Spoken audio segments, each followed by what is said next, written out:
కూడా ఇవ్వమని నేను ఆ దేవుణ్ణి కోరుకుంటున్నా. సో సరే దేవుణ్ణి కోరుకుంటున్న తర్వాత విషయం, కానీ సుగాలి ప్రీతి గురించి ఒక వీడియో చూపించిన తర్వాత నేను డైరెక్ట్గా సబ్జెక్ట్లోకి వస్తా. గౌరవ ఉప ముఖ్యమంత్రి గారు ఈరోజు ఉప ముఖ్యమంత్రి అవటానికి ఆయనకి 5 రీజన్స్ రాస్తే 5 రీజన్స్ ఏం లేవులేండి, ఒక 2-3 రీజన్స్ ఉంటాయి. ఒకటి, సుగాలి ప్రీతి అంశాన్ని గుండెలు బాదుకొని రంకెలు పెట్టి అరవటం. రెండో ఆ విషయం కూటమి ప్రభుత్వంలో ఆయన్ని ఇంక్లూడ్ చేయటం. ఆయనకున్నట్టు 5.6% ఓటింగ్ తోటి 100% స్ట్రైక్ రేట్ సాధించి కూటమితోటి బీజేపీ తెలుగుదేశంతో కలవటం వల్ల ఆయనకి స్ట్రైక్ రేట్ అవటం. ఈ 3 అంశాలే ఆయన ఈరోజు తీసుకొచ్చి కూర్చోబెట్టి. సో ఇవి కూర్చోబెట్టిన తర్వాత గౌరవ ఉప ముఖ్యమంత్రి గారు ఏం మాట్లాడారు అనేది ఒకసారి విందాం.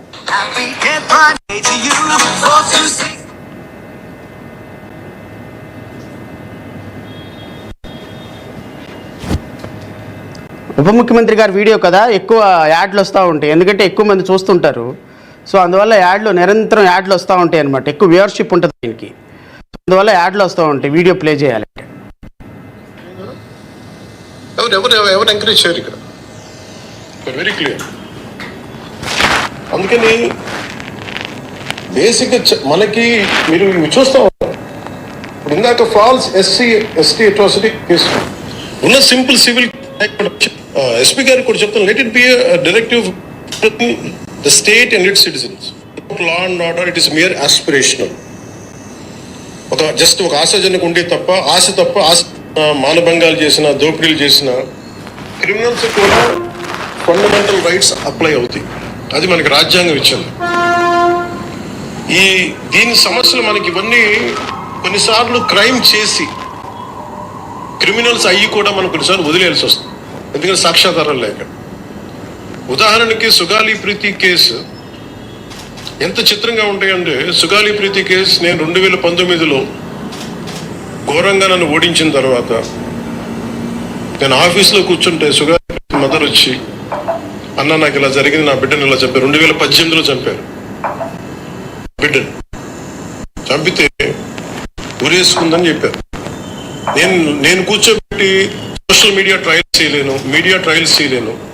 లా అండ్ ఆర్డర్ ఎలా ఉంటుందంటే ఓన్లీ సాక్ష్యాధారాల మీద ఆధారపడి నేను కూర్చోబెట్టి సడన్ గా ఇది పవన్ కళ్యాణ్ గుర్తుపెట్టుకుంటే ఒక 2 నిమిషాల తర్వాత మాట్లాడతా. లా అండ్ ఆర్డర్ అనేది సోషల్ మీడియా ట్రయల్స్ కాదంట, ఉపన్యాసాలు కాదంట, ఎలిగేషన్ కాదంట, అది సాక్ష్యాధారాల మీద ఆధారపడి ఉంటుందంట.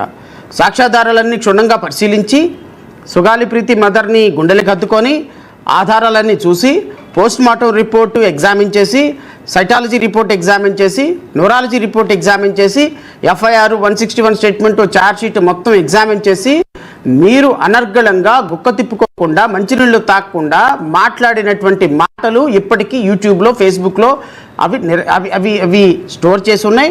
ప్రజలు చాలా చాలా చాలా ఊరికి ఈజీగా పవన్ కళ్యాణ్ సుగాలి ప్రీతి అని కొట్టిస్తే కొన్ని వేల వీడియోలు దాని మీద వస్తాయి. మరి ఎవిడెన్స్లన్నీ ఎగ్జామిన్ చేయకుండానే మాట్లాడారు గౌరవ ఉప ముఖ్యమంత్రి గారు. చేయలేదు, వీళ్ళు తప్పు చేశారు. ఎందుకు మాట్లాడతాను, ఇందాక గంజాయి తీసుకొని కొట్టారంటే మీరు గంజాయి తీసుకోవడం చూసారని ఎందుకు అడిగానంటే, నేను అంత నిక్కచ్చిగా ఉండాలి. నేను ఒక నిబద్ధత లేకుండా నేను మాట్లాడదు. అబ్బో నిజమే. ఆవిడతో కూర్చొని మాట్లాడినప్పుడు 14 ఏళ్ళ సుగాలి ప్రీతిని ఆ స్కూల్కి వెళ్ళింది, శవం తిరిగి వచ్చింది, ఊరేసారని చెప్పారట. బిడ్డని తెలియదు. అవుట్రీచ్ మోడెస్టీ ఇవన్నీ పెట్టుకున్న తర్వాత మాట్లాడి 1,00,000 మంది వెళ్తే సమస్య ఎక్కడ వచ్చిందంటే, ఎవరైతే కుటుంబం దెబ్బతిన్నారో వాళ్ళు ఏ పరిస్థితుల్లో మరి ఏం జరిగిందో తెలియదు. కానీ నేను సిబిఐకి వెళ్ళా 2019-24లో సిబిఐకి వెళ్ళా. ఇమ్మని 1,00,000 మందితో చేస్తే వైసీపీ గవర్నమెంట్ సిబిఐకి ఇచ్చినట్టు ఇచ్చి ఊరిని ఒక తూతు మంత్రంగా లెటర్ రాసి వదిలేశారు. సిబిఐకి వైసీపీ గవర్నమెంట్ తూతు మంత్రంగా ఈయనంట 1,50,000 తోటి ఒక సభ చేస్తే ఈయన చూసి భయపడిపోయి టెర్రర్ అయిపోయి, ఈయన పెద్ద మహారాజు గారు యుద్ధం చేసేస్తాడు, వచ్చి ఆక్రమించేస్తాడని చెప్పి ఈయన భయపడిపోయి ఈయన చూసి అంట 1,50,000 మందితోటి యుద్ధం చేస్తే సిబిఐకి ఇచ్చిందంట, తూతు మంత్రంగా సిబిఐకి ఇచ్చిందంట. మరి ఈయన తూతు మంత్రం కాకుండా మంగళ వాయిద్యాలతో ఏమైనా సిబిఐకి ఇచ్చాడా లేదో చూద్దాం ఒకసారి. చేయలేదు.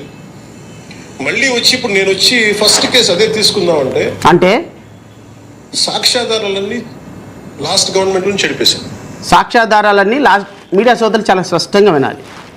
సాక్ష్యాధారాలన్నీ లాస్ట్ గవర్నమెంట్లో అంటే 2019-24 మధ్య చెడిపేశారు. అంట ఆవిడ ఊరేసుకున్నది అంట, ఆమెను ఎవరో చంపేశారంట, ఆవిడ దగ్గర సాక్ష్యాధారాలు ఉంటాయో సోషల్ మీడియా ట్రయల్ కాదంట. ఇవన్నీ సాక్ష్యాధారాలన్నీ అంట, అవి లేకుండా చట్టంలో నిరూపణ కాదంటే ఈయన ఒక పెద్ద న్యాయమూర్తి. మనం చదివిన 10th క్లాస్కి మరి ఏం న్యాయ సూత్రాలు ఈయనకి తెలుసో నాకు అర్థం కాదు, ఏం ఎవిడెన్షరీ ఎవల్యూషన్ తెలుసో నాకు అర్థం కాదు. ఈయన పెద్ద న్యాయమూర్తిలాగా, పెద్ద లాయర్ లాగా, సినిమాల్లో ఏదో వకీల్ సాబ్ అని క్యారెక్టరే కానీ లాయర్ అయిపోయినట్టు, న్యాయాలు లేవని ఈయనే ఎగ్జామిన్ చేసి, ఈయనే సిబిఐ ఆఫీసర్ లాగా ఈయనే ఒక కన్క్లూజన్కి ఇచ్చేసి, ఒక ఉప ముఖ్యమంత్రి హోదాలో ఒక ట్రయల్ కమెంట్స్ కానీ ఒక కేసులో సాక్ష్యాధారాలు లేవు అని ప్రపంచానికి వచ్చి మీడియా సాక్షిగా కొన్ని లక్షల మంది చూస్తున్నట్టు చెబితే ఒక ఉప ముఖ్యమంత్రి హోదాలో, రేపొద్దున ఈ కేసులో పోలీసులు రేపొద్దున ఏ విధంగా విచారణ కొనసాగిస్తారు? ఒక ఉప ముఖ్యమంత్రి హోదాలో మీరు ఈ కేసులో సాక్ష్యాధారాలు లేవు అని ట్రయల్ కమెంట్స్ కాకముందే నిందితుల్ని వదిలేస్తారు అని మీరు చెప్పేశారు అంటే, రేపొద్దున ఈ కేసులో నిందితులకి ఏమి శిక్ష పడుతుంది? ఒకవేళ నిందితులకు శిక్ష పడుతుంది, రేపు శిక్ష పడకపోతే రేపొద్దున పీపీలు కానీ పోలీసులు కానీ ఒకటే మాట అంటారు, ఈ కేసులో సాక్ష్యాధారాలు లేవని గౌరవ ఉప ముఖ్యమంత్రి గారు ఒప్పుకున్నారు, డీజీపీ గారు ఒప్పుకున్నారు, ఇంకా ఏం సాక్ష్యాలు పడతాయి అని. ఒక స్టేట్ బాధ్యత, లా అండ్ ఆర్డర్ చేయవలసిన బాధ్యత ఉన్నటువంటి ఒక ఉప ముఖ్యమంత్రి మాట్లాడాల్సిన మాటలు ఇవి. మీడియా సోదరులు ఒకసారి ఆలోచించండి, రాష్ట్ర ప్రజలు ఒకసారి ఆలోచించండి. ఒకవేళ పూర్తి స్థాయిలో నిందితుల్ని పట్టుకొని సిబిఐని వేసి సాక్ష్యాధారాలు సేకరించినా కోర్టు కొట్టివేస్తే రాష్ట్ర ప్రభుత్వం ఆ పాపకు న్యాయం చేయటం కోసం హైకోర్టుకైనా వెళ్తాము, జిల్లా కోర్టులో ఓడిపోయాము, హైకోర్టుకు వెళ్తాము, సుప్రీంకోర్టుకు వెళ్తాము, చివరి వరకు ఆ పాపకు న్యాయం చేయడానికి, ఆ తల్లిదండ్రులకు న్యాయం చేయడానికి మేము సహకరిస్తాము, మేము పోరాడతాము అని చెప్పాల్సినటువంటి బాధ్యతాయుతమైనటువంటి పదవిలో ఉన్నటువంటి ఒక ముఖ్యమంత్రి ఈరోజు ఏం మాట్లాడుతున్నారో తెలుసా? సాక్ష్యాధారాలు లేవు, సాక్ష్యాధారాలు ధ్వంసం అయిపోయినాయి, అది కూడా వైసీపీ ప్రభుత్వంలో సాక్ష్యాధారాలు ధ్వంసం అయిపోయినాయి. 2018లో ఆ పాప చనిపోయింది. ఆ పాప ఎప్పుడు చనిపోయిందో, ఏ సంవత్సరంలో చనిపోయిందో కూడా కనీస అవగాహన లేని, అవగాహన రాహిత్యంతో మాట్లాడుతున్నటువంటి ది గ్రేట్ ఉప ముఖ్యమంత్రి గారు నడుపుతున్నటువంటి పార్టీ యొక్క వేల మహిళలు, జనసైనికులు, మీ యొక్క నాలెడ్జి, మీ నాయకుడి యొక్క నాలెడ్జిని చూసి తరించిపోండి. మీరు గత ప్రభుత్వంలో, వైసీపీ ప్రభుత్వంలో ధ్వంసమైనయా? ఓకే, ఇప్పుడు